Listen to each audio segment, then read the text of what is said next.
"Grandma, don't eat that." My grandson's voice cut through the quiet of the dining room just as I lifted my fork. And for a moment, everything stopped. The soft hum of the refrigerator, the ticking clock on the wall. Even my own breath seemed to hesitate as I looked at him. Really looked at him. At the way his small hands were clenched into fists on the edge of the table. At the fear in his eyes that didn't belong on a 10-year-old's face. And I asked, as calmly as I could, "Why?"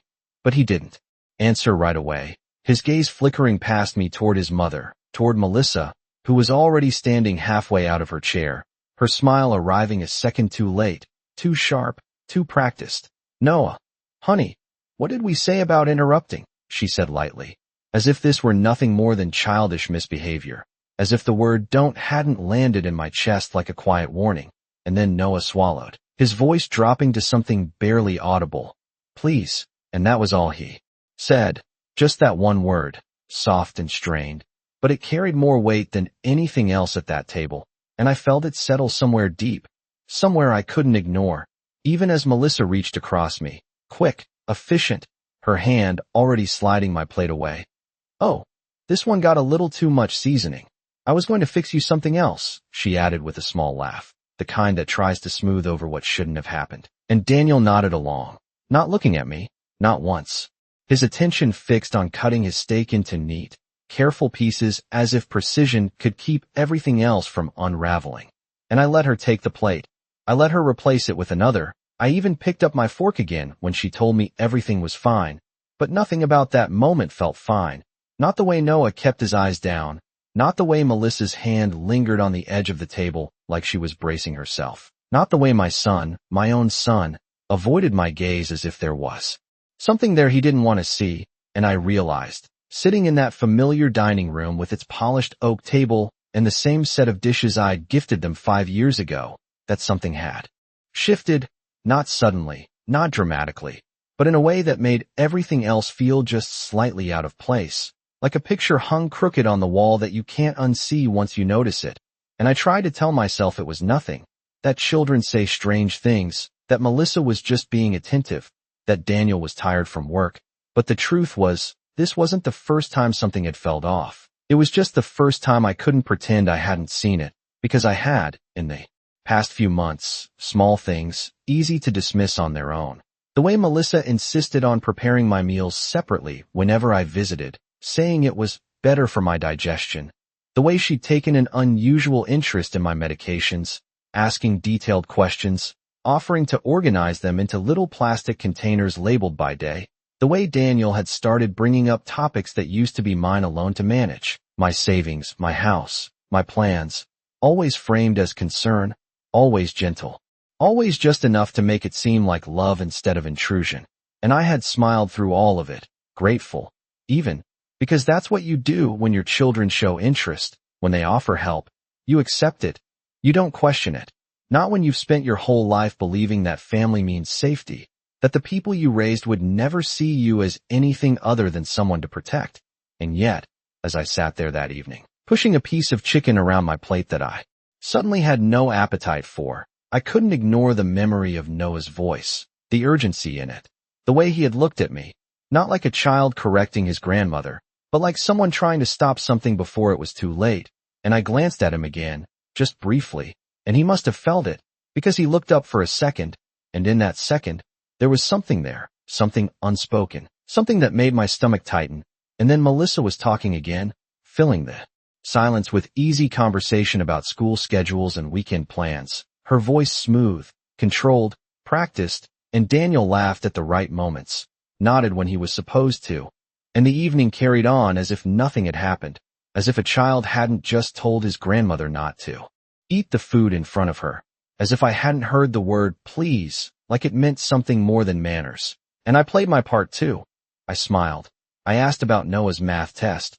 I complimented the new curtains. I did everything I had always done, because sometimes the easiest way to understand what's really happening is to pretend you don't. But inside, something had already changed, a quiet awareness settling in, steady and patient, the kind that doesn't shout or demand attention, but simply waits, watching, listening, putting pieces together one by one. And as I set my fork down again, untouched, I realized that whatever Noah had tried to tell me in that single word, I was going to find out, not by asking, not by confronting, but by paying attention, the way I always had, the way a woman learns to do after a lifetime of raising a family.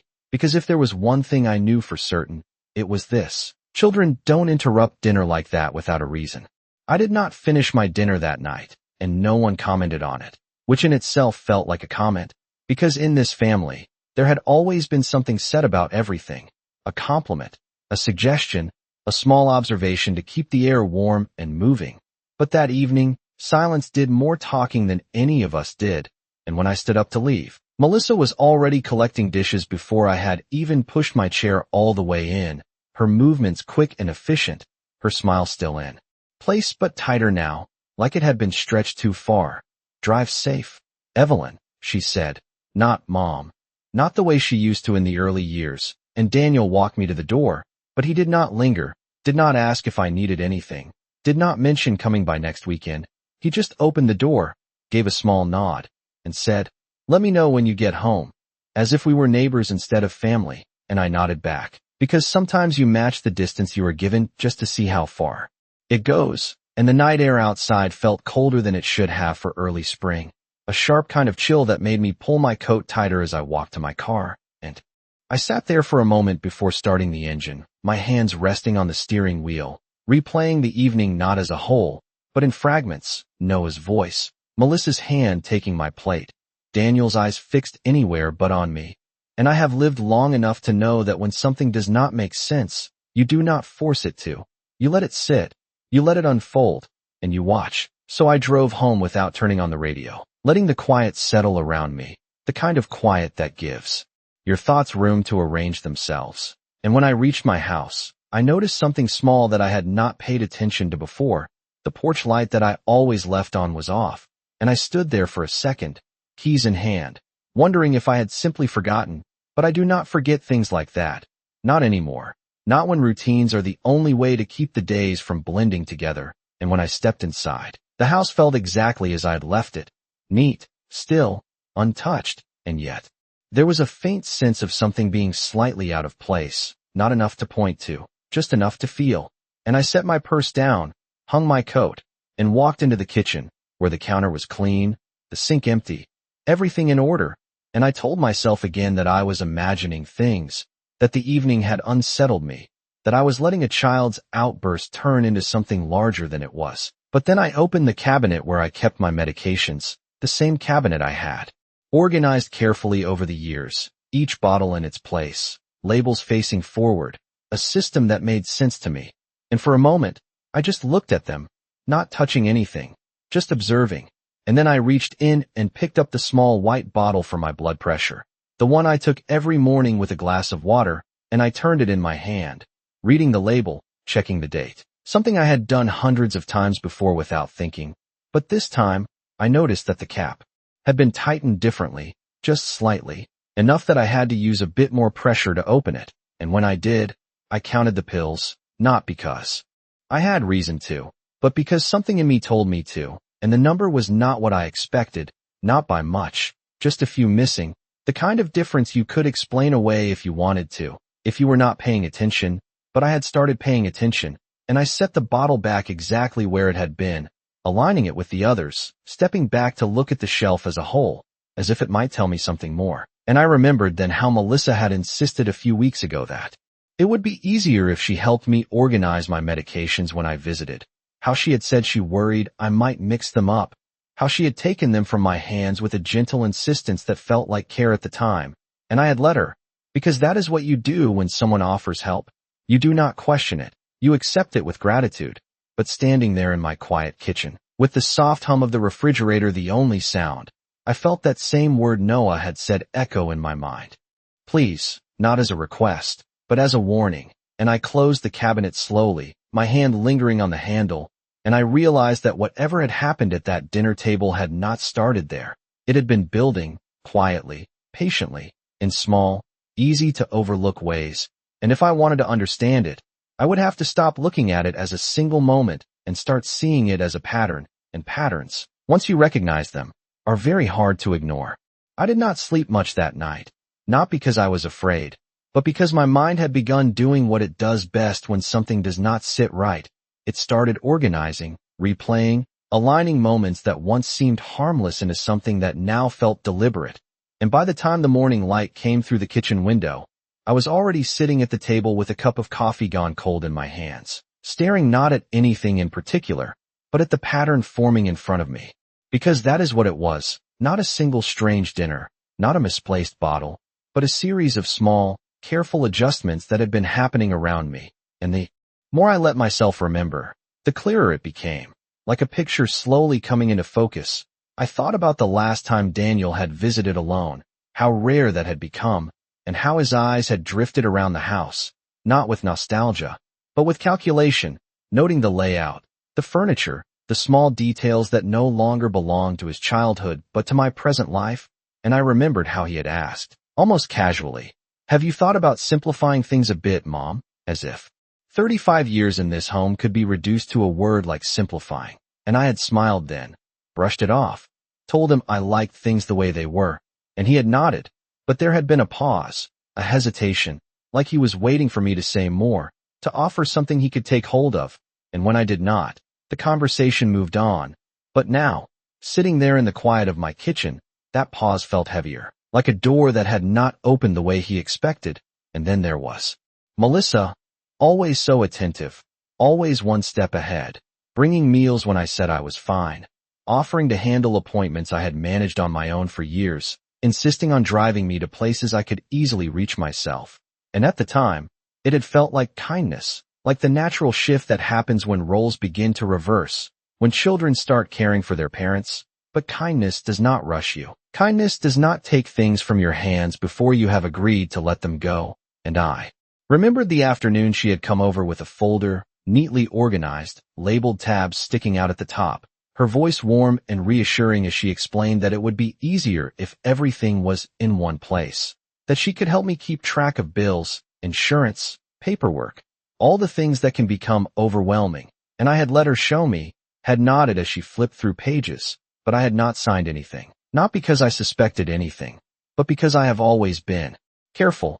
And I remember now how quickly she had moved past that moment, how easily she had shifted the conversation to something else, as if it had not mattered, but maybe it had mattered more than I realized. And then there was Noah, sweet, quiet Noah, who had always been a thoughtful child, the kind who notices things others overlook.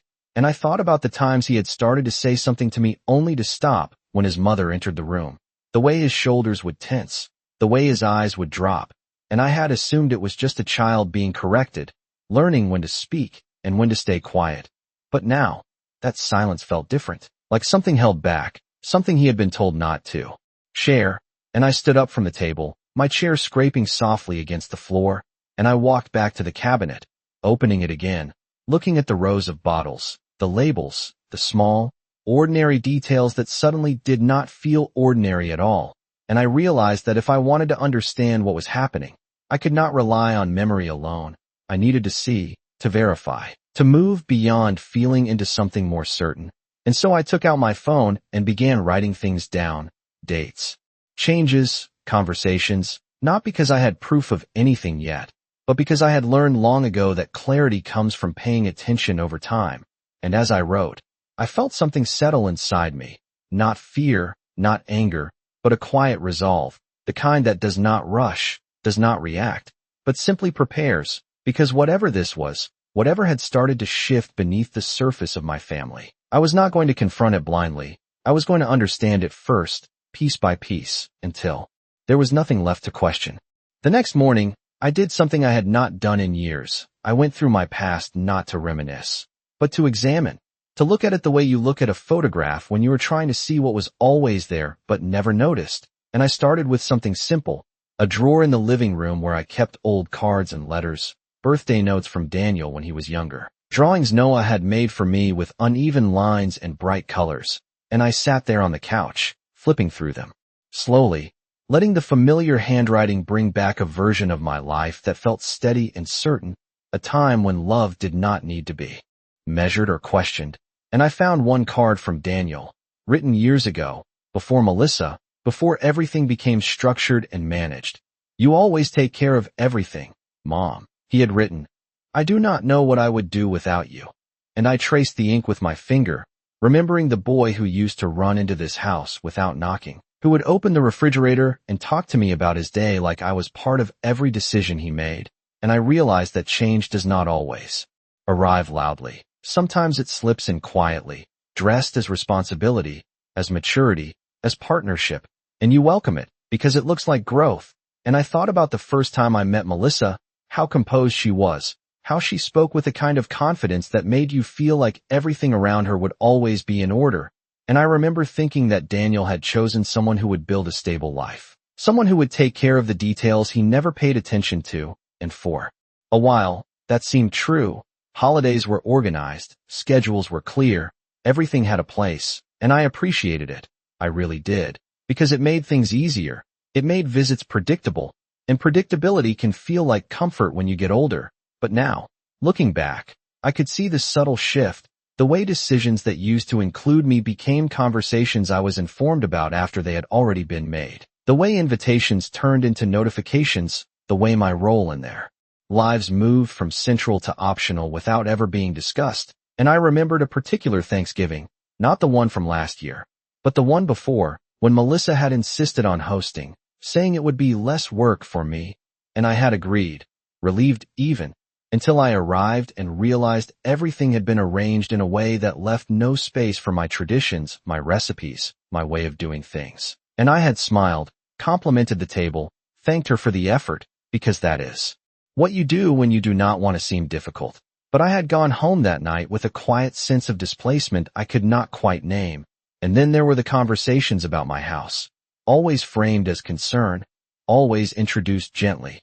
It is a lot to manage on your own, Melissa would say, or have you thought about something smaller, something easier? And Daniel would nod, adding that it might be safer, more practical, words that sound reasonable until you realize they are being repeated, not as suggestions, but as a direction. And I had resisted, politely, firmly, because this house is not just a structure, it is a record of my life. Every corner holding something I built, something I chose, something I kept. And as I sat there with those old cards in my lap, I began to see how the pattern had formed, not in a single decision, but in a series of gentle shifts that slowly moved me out of the center of my own story. And I realized something else, something that settled in with a quiet certainty. This was not about one dinner, or one moment, or even one person. It was about control, about who makes the decisions, who holds the information, who decides what is best for whom. And for the first time, I allowed myself to consider a possibility I had avoided, that maybe the care I had been receiving was not just care, that maybe it came with an expectation I had not agreed to. And I placed the card back in the drawer, closing it carefully, not with sadness, but with clarity, because understanding does not always hurt the way you think it will. Sometimes it just makes things sharper, more defined. And as I stood up, looking around the living room that had held decades of my life, I knew that whatever was happening now had roots that went back further than I wanted to admit. And if I was going to face it, I needed to stop looking at the present as an isolated moment and start seeing it as the result of everything that had come before.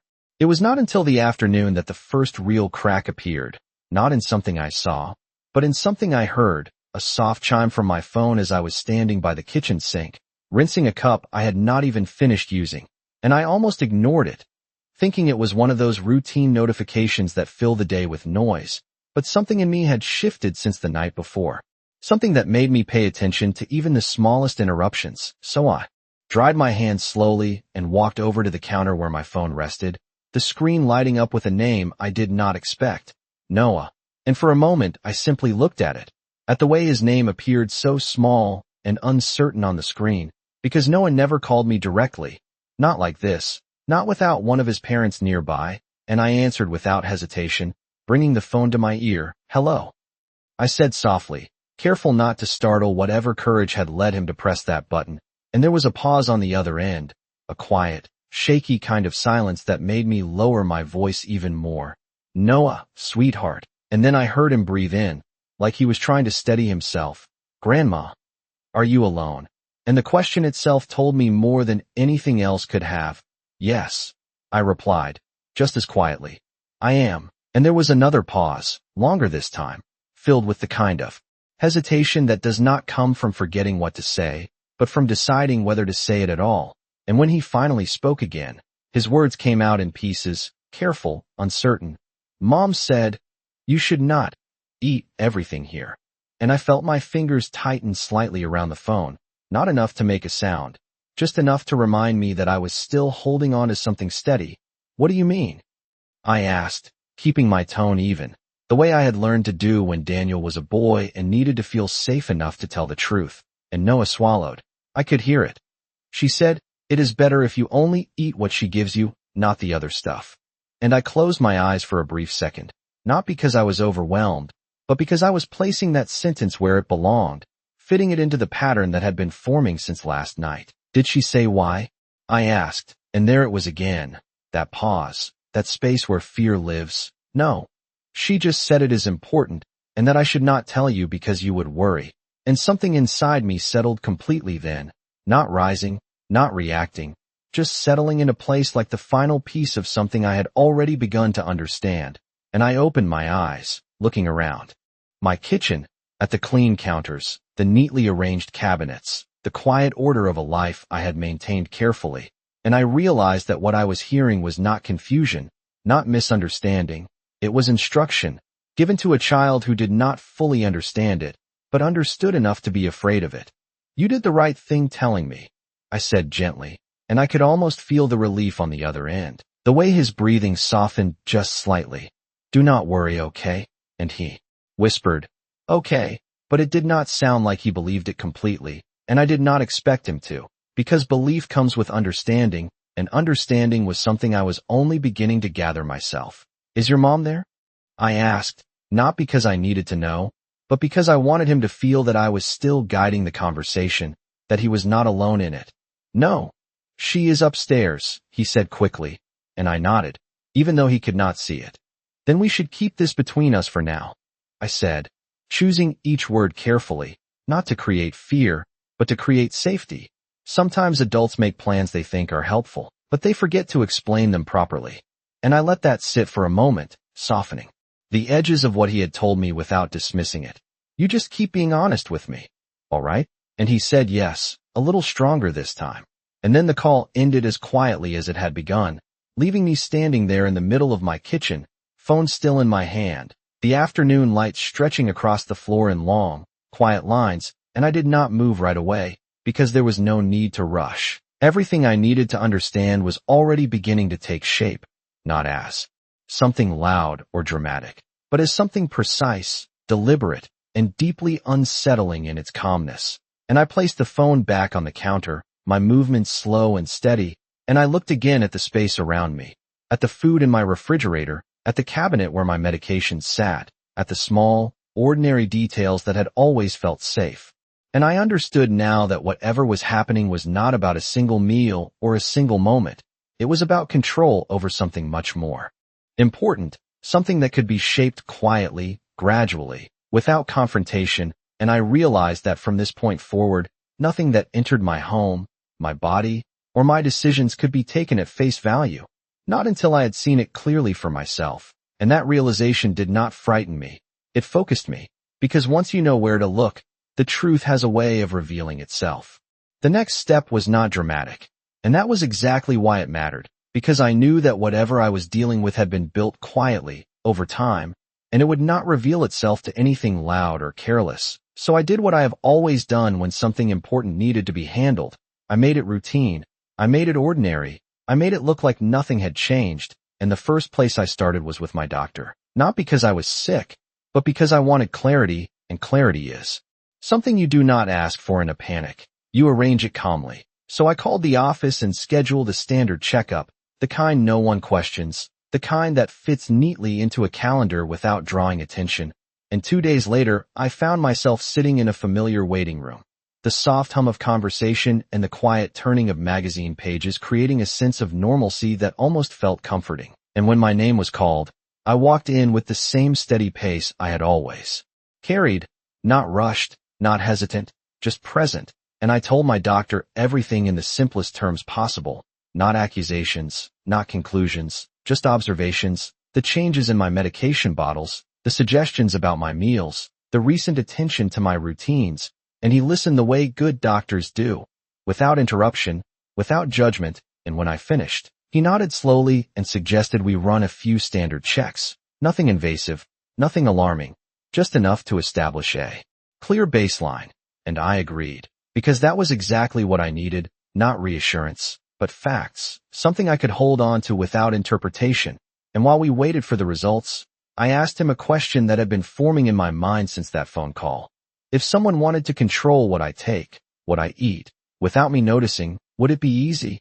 And he did not answer immediately, which told me he understood the weight of what I was asking. And when he did speak, his words were careful, measured. It depends on how much access they have, and how much trust is already there. And I nodded, because that was the answer I already knew, just not the one I had wanted to hear. And when I left the office, I did not feel afraid. I felt aligned, like the path in front of me had become clearer, not because everything was solved, but because I had taken the first step without disrupting the surface of anything. And that mattered, because if I was going to understand this fully, I needed them to keep believing I had not noticed, and that meant continuing as I always had, accepting invitations, answering calls, showing up with the same quiet presence they were used to. And that afternoon, I received a message from Melissa, simple, casual. Dinner this weekend? I found a new recipe you will love, and I looked at the words on my screen for a moment longer than necessary, not because I was surprised, but because I understood now that every invitation carried more than it said, and I typed back a response just as simple. That sounds lovely. Because sometimes the most effective way to see what is really happening is to walk directly into it, not with confrontation, but with awareness. And over the next 2 days, I made a few more small adjustments. Nothing visible, nothing that would raise questions. I organized my medications in a way only I understood. I documented the contents of my kitchen. I paid attention to what was there and what was not, and I noticed something else as well, something subtle but consistent, items that I did not remember purchasing, ingredients that had appeared without explanation, as if my space had been gently edited while I was not looking, and I did not remove them. I did not question them. I simply noted them, because information is most valuable when it is complete, and by the time the weekend arrived, I was ready, not in the sense of preparing for a confrontation, but in the sense of being present enough to see clearly. And when I pulled into Daniel's driveway that evening, the house looked exactly as it always did, lights warm in the windows, the outline of a family home that promised comfort and familiarity. And I stepped out of my car with the same measured calm I had carried all week, knowing that whatever had been set in motion around me was about to continue. And this time, I would not just be part of it. I would be watching it unfold with my eyes open. Melissa opened the door before I even reached the second step, as if she had been watching for my arrival, and her smile came quickly, polished and bright. "Evelyn, you made it right on time," she said, stepping aside to let me in, and I returned the smile with one of my own, the kind that does not reveal anything it does not intend to, because there is a certain kind of strength in appearing exactly as expected. And the house felt warm, familiar, the faint scent of something cooking drifting from the kitchen, the soft murmur of a television somewhere in the background. And Noah was sitting at the dining table, his hands folded neatly in front of him. But when he saw me, his eyes flickered, just for a second, and then dropped again, and I recognized that look now. Not confusion, not shyness, but awareness, the kind a child should not have to carry. And I walked over to him, placing a gentle hand on his shoulder. "Hello, sweetheart," I said softly, and he nodded. "Hi, Grandma," his voice quiet, careful, and I did not linger, because whatever needed to be said between us would not be said here, not like this. And Melissa was already moving toward the kitchen, her voice floating back toward us. "Dinner is almost ready. I tried something new tonight. I think you will really enjoy it." And there it was again, that phrasing, not an offer, not a question, but a decision already made, and I followed her into the kitchen, watching the way she moved, efficient, controlled, every motion purposeful. And I noticed the counter, the arrangement of ingredients, the separation of plates, one set slightly apart from the others, and I did not comment. I simply observed, because observation is what gives meaning to everything else. And Daniel came in a moment later, wiping his hands on a towel, his smile brief, almost automatic. "Mom," he said, and I nodded. Daniel. And there was a pause. Small but noticeable, like we were both aware of something unspoken sitting between us. And then Melissa filled it, as she always did. Why do not you sit? I will bring everything out. And we did, Daniel and I taking our places at the table. The same table where only days ago something had shifted, and I rested my hands lightly on the edge, my posture relaxed, my expression calm, because nothing about this moment needed to reveal what I knew, not yet. And when Melissa returned, she carried the plates carefully, setting them down one by one, Daniel's first, then Noah's, and then mine, placing it directly in front of me with a small, reassuring smile. I made yours just the way you like it, she said, and I looked at the plate, at the arrangement of food, at the details that would have once meant nothing more than care, and now carried weight, and I picked up my fork slowly, not hesitating, not rushing, just moving as I always had, and across from me, I saw Noah's fingers tighten around the edge of the table. Again, his knuckles paling slightly, his eyes lifting just enough to meet mine. And in that brief moment, there was a silent exchange, not of words, but of understanding, and I gave him the smallest nod, almost imperceptible, just enough to let him know that I had heard him before, that I was still listening now. And then I looked back at my plate, cutting a small piece of food with deliberate precision, bringing it toward my mouth. And just before it reached me, I paused, not dramatically, not enough to draw attention, just enough to create a space, a moment where I could choose. And instead of taking the bite, I set the fork down gently, reaching instead for my glass of water, lifting it to my lips as if nothing had changed, and Melissa's voice came quickly, too quickly. Is everything okay? And I smiled. A soft, easy expression. Of course, I said, setting the glass down. I just realized I am not very hungry tonight. And the words were simple, but they shifted something. Because they removed the one thing she seemed certain of, my compliance. And for a second, just a second, her smile faltered, barely noticeable, but enough, and Daniel glanced at her. Then at me, his expression tightening, not with anger, but with uncertainty, like he was trying to adjust to a version of the evening he had not prepared for. And I leaned back slightly in my chair, folding my hands in my lap, completely at ease, completely present, because the moment was not about refusing food.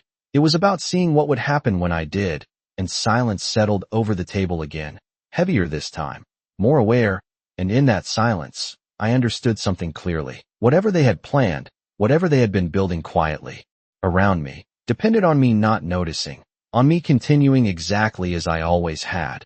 And the moment I stepped even slightly outside of that expectation, the entire structure began to shift, and I sat there, calm, patient, watching, because now, it was not just about what they were doing, it was about how they would respond when I no longer played the role they had assigned to me. No one reached for their food right away after that, and it was not because they were not hungry. It was because something invisible had shifted at the table, something that could not be explained without being acknowledged, and neither Melissa nor Daniel seemed ready to do that. So instead, Melissa picked up her own fork with a small, deliberate motion, as if continuing would restore the balance she had lost for a moment.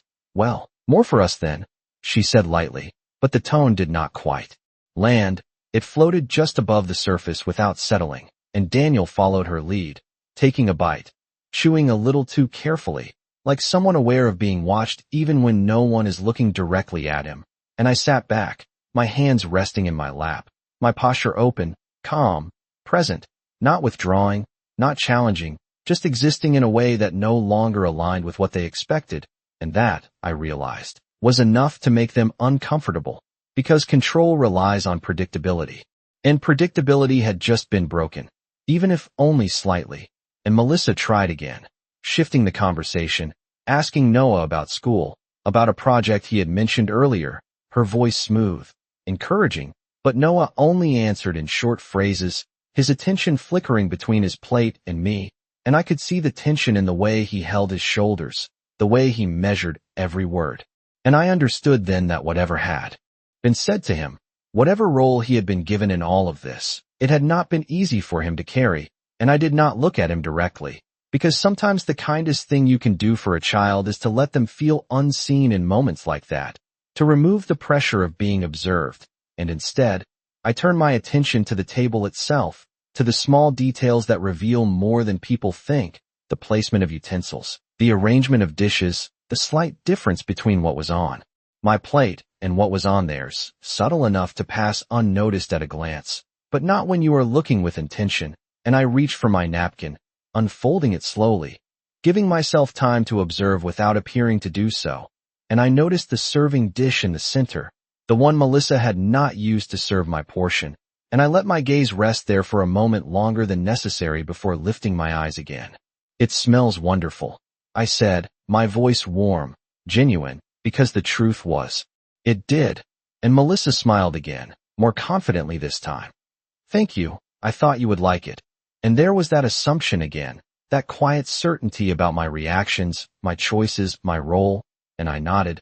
"I am sure I would," I replied, and Daniel looked up then, just briefly, something in his expression shifting, not quite understanding, not quite comfortable, like he was trying to place where the conversation had gone off script, and I could almost see the moment he realized it had not gone anywhere obvious, that it had simply moved outside the lines he had expected, and that uncertainty lingered, subtle but present, and I leaned slightly forward, resting my forearms lightly on the table, not in confrontation, but in presence, because sometimes being fully present is more disruptive than any question you could ask, and I let a few seconds pass, long enough for the silence to settle again, long enough for them to feel it, and then I spoke, gently, evenly. "You know, I have been thinking about making a few updates to my paperwork," and the words were simple, casual even, but they landed differently. I could see it in the way Melissa's hand paused mid-motion, the way Daniel's eyes lifted a fraction too quickly,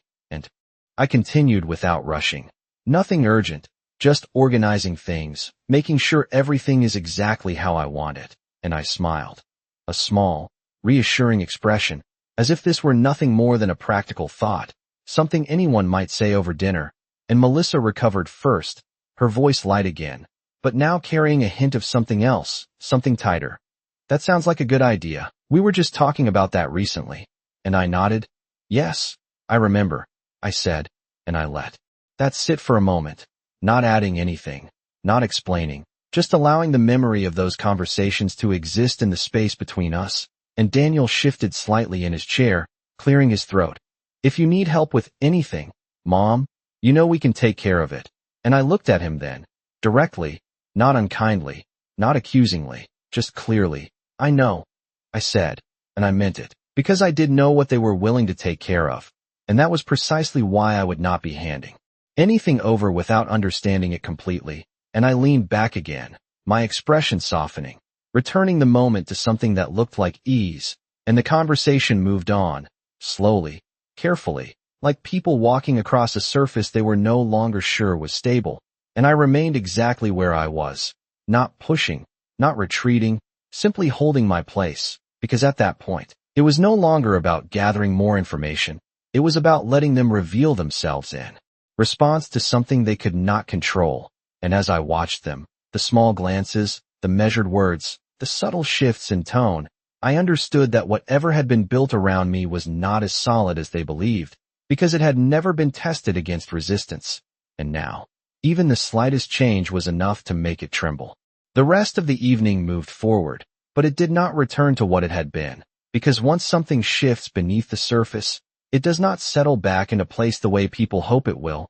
It simply changes the way everything sits, the way every word is heard, the way every glance is interpreted, and I could see it now in the smallest details, the way Melissa checked Daniel's expression before speaking, the way Daniel avoided finishing certain sentences, the way Noah remained quiet, his presence more aware than before, and I did not rush the moment. I did not force anything into the open, because there is a certain kind of truth that only reveals itself when it believes it is still hidden, and by the time dessert was mentioned, though not truly offered to me, I had already gathered everything I needed, not proof in the way people often think of it, but clarity, and clarity is far more powerful, because it does not require explanation, it simply exists, and when I finally stood up to leave, it was not abrupt, not dramatic, just a natural end to an evening that had run its course. And Melissa followed me to the door again, her movements just slightly more measured now, her smile still present but no longer effortless. "I am glad you came," she said, and I nodded. "So am I," I replied, because it was true. I was glad I had come, glad I had seen everything with my own eyes, without assumption, without denial. And Daniel lingered a step behind her, his hands in his pockets, his posture uncertain, like someone standing between two versions of the same situation, unsure which one to accept. And I looked at him, really looked at him, not as the man he had become, but as the boy he had been, and for a brief second, something passed across his face, something familiar, something almost like recognition, but it faded quickly, replaced by the same quiet distance he had carried all evening. And I did not reach for it, because some things are not meant to be reclaimed in a single moment. And outside, the air felt still, the kind of stillness that comes after something has settled into place. And as I walked to my car, I felt no urgency, no need to rush away, just a steady awareness of what I now understood. And when I sat behind the wheel, I did not start the engine right away. I simply rested my hands there for a moment, the same way I had a few nights before, but this time, the silence around me felt different, not uncertain, not searching, but resolved. And I thought about everything that had led to this point, the small changes, the careful suggestions, the quiet redirections, and I understood that none of it had been accidental. It had been intentional, structured in a way that relied on my trust, on my willingness to accept help without questioning its purpose. And that realization did not break something in me. It clarified something. It showed me exactly where I stood, and more importantly, where I did not. And as I drove home, the road ahead felt clear in a way it had not before, not because I knew every step I would take, but because I knew what I would not allow. And when I walked back into my house, the same house that had felt slightly unfamiliar just days ago, I saw it differently now, not as something at risk of being taken from me, but as something that was still entirely mine. Every room, every decision, every detail, and I moved through it with quiet purpose, turning on lights, checking doors, not out of fear, but out of ownership. And I returned to the kitchen, opening the cabinet where my medications were kept, looking at them not with suspicion now, but with understanding, and I adjusted them again, more deliberately this time, ensuring that every choice I made moving forward would be my own. And I knew that the next steps would not be loud. They would not be confrontational, because that was never where my strength had been. My strength had always been in patience, in observation, in the ability to act when the moment was right. And as I turned off the kitchen light and stood there for a second in the quiet, I understood something with complete certainty. They had built their plan on the belief that I would not notice, that I would not question, that I would follow the path they had laid out for me without resistance. And now that I had stepped even slightly outside of that path, everything had begun to change. Not for them, not yet, but for me. And that was where it mattered most, because once you see clearly, you cannot be guided the same way again. And I was no longer someone who could be guided without knowing exactly where I was being led.